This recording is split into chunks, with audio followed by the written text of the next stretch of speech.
Hi and welcome to the course. My name is Scott Harris and I thought I'd do this introductory video just to kind of introduce you guys to myself, who I am, and tell you about the course, tell you how you should do the course, how you should move through the course, and also that we can kind of, even though I don't get to know you guys very well, that you get to know me, and that hopefully it will be a beneficial experience for you moving through this course.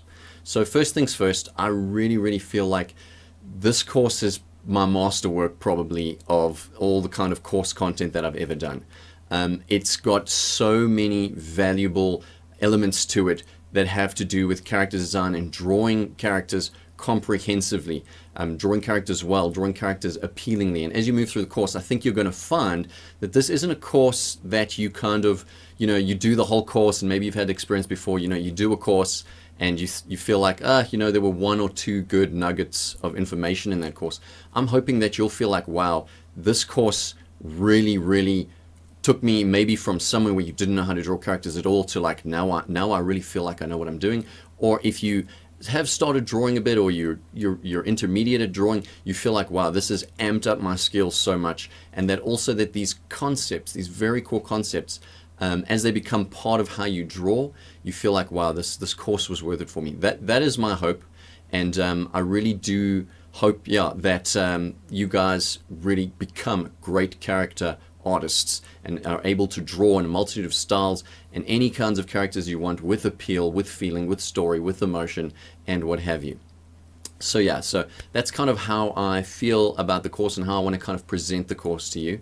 And also that the course presentation, while the theories and the concepts are going to be pretty serious in tone, I'm going to be presenting the course very much in a casual kind of way, as if I were teaching you in a class. So I don't think you need to stress about hectic theoretical studies or anything like that, but definitely I'll do my best to be as clear and concise as possible so that you're grasping the theories quickly and that you can then proceed to practice them and do exercises to kind of get them into your system and get used to them. So how I envision you guys doing the course is you watch all the videos first one time, right? You go through every single video, you watch them, you don't do any exercises, you just watch, you learn, you try to absorb, right? And then on your second run through, you go through the course and you do all the exercises. It's extremely crucial that you put in the time and the dedication to drawing out all the exercises, doing the drawings required in each of the sections. And the reason is, whilst art is definitely extremely more theoretical than people think it is, I would liken it perhaps, let's say, to playing a musical instrument. You may know everything there is to know about a guitar or a particular instrument. You may know all the theory, all the music theory, but if you don't pick up a guitar and play it, the theory's kind of useless. At the same time, using the same kind of analogy, you can realize that, a lot of people will say, well, how do you get better at art? And they'll reply and they'll be like, oh, you just practice more. Well, if you could imagine yourself picking up a guitar and you just think, well, the more I keep strumming, I'm going to learn to become a better guitarist. Obviously, that's not going to happen, right? That's not the case. You're going to need the theory. So there is a duality, if you wish, or equilibrium between theory and practical when it comes to art. And hopefully this course will have you engaging comprehensively in both things. All right, I guess that's about it for the introduction to the course. I hope you enjoy it. I hope you have a good time. I hope that you definitely keep in touch with me, keep in contact with me, send me your artwork, send me your exercises as you're doing the course, and I wish you all the best. I'm very optimistic and hopeful that this course is going to be absolutely awesome for you. So let's get started. Enough chit chat, let's get started. Before we begin, there is something very critical I need to talk to you about, and that is this. Anybody can take a pencil or a paintbrush or a stylus and make marks. They can move their arm and they can make lines, they can make strokes. The thing here is that mastery and really achieving a high level of professionalism has a lot more to do with theory than it does with practical, because of course we can all make these marks, right?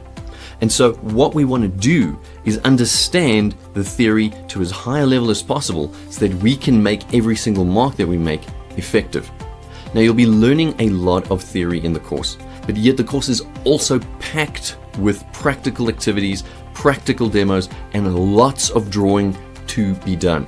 And you can do this drawing traditionally using pencils and paper, or you can use Photoshop, you can use an iPad Pro with the Procreate app, or any app of your choice. The course has been filmed in Photoshop just for ease of recording, but this has no bearing on the medium that you're using. The core thing is that you grasp how critical theory is to drawing well. It's a common misconception that artists sit in coffee shops, sticking out their tongues with their moleskin sketchbooks and a cappuccino, just drawing amazingly, and this talent is flowing out of them. Drawing is a skill, it's not a talent. It's a learned skill, just like reading and writing. And we exist in an age today where the bulk of the population lacks this visual literacy. And I do believe that in a few hundred years, probably everyone will be able to draw well. But in our current society, we tend to give this holy honor or this sacred honor of drawing to people who we consider to be talented. I want to dispel that myth right now. It is a learned skill. Now, on that note, prepare yourself and humble yourself to learning some of the key drawing theories you need to know. And the beauty of it is, once you know them, you know them. Once you know the truth, you can't really kind of lie to yourself as you draw. So take it as an encouragement that being able to draw well relies on knowing exactly what you're doing, and that requires a lot of theory. And once again, as I've said, despite there being a lot of theory, there is also obviously a ton of practical. So I want you to get out your pencils, I want you to draw. So keep this stuff in mind as you move forward, and let's totally get you to where you want to be in terms of your drawing skills. Welcome to Let's Get Messy. And what is Let's Get Messy, right? Why am I adding this random video into the introduction section?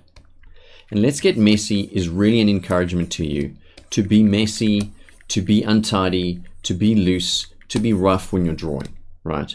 I've done this course in a way where I don't want you to feel like, wow, I could never achieve the drawings that I'm seeing in these videos. No, I haven't done the course in a way where you've got these refined, perfectly drawn examples, perfectly drawn exercises, perfectly drawn things that you feel like, well, I can't achieve this level of perfection, right?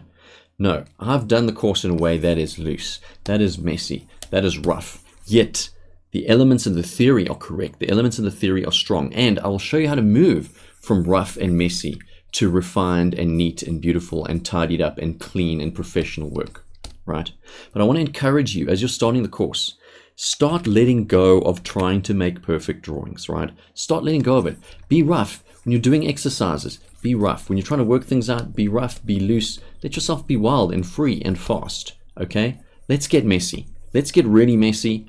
Think about this. A construction site is filthy, yet it's building houses, it's building buildings, it's messy. I mean, it's not filthy as in dirt, it's just filthy and it's messy, it's chaos, there's construction equipment everywhere, workers everywhere, you know, things aren't painted, finishings aren't put in. You've got to think like that. Same thing with the kitchen. You know, a good baker, a good cook, they do not operate in these pristine kitchens like you see on TV shows. They're messy, and they're throwing flavors around and food around, and they're getting messy, and they're getting into it, and they're getting their hands dirty. And when you're building something great, you've got to get your hands dirty. And then you can use the refinement stage to make those things neat and clear and nice and beautiful and professional. Because really, professional look and professional feeling comes from solid construction, and construction is messy. So let me encourage you, let's get messy, let's get rough, let's get to the core truths of art. And then once we've got the stuff down and the solid foundations down, then we can focus on kneading it up, tidying it up, painting those buildings, icing those cakes, for a metaphor. All right, let's get messy, let's move on.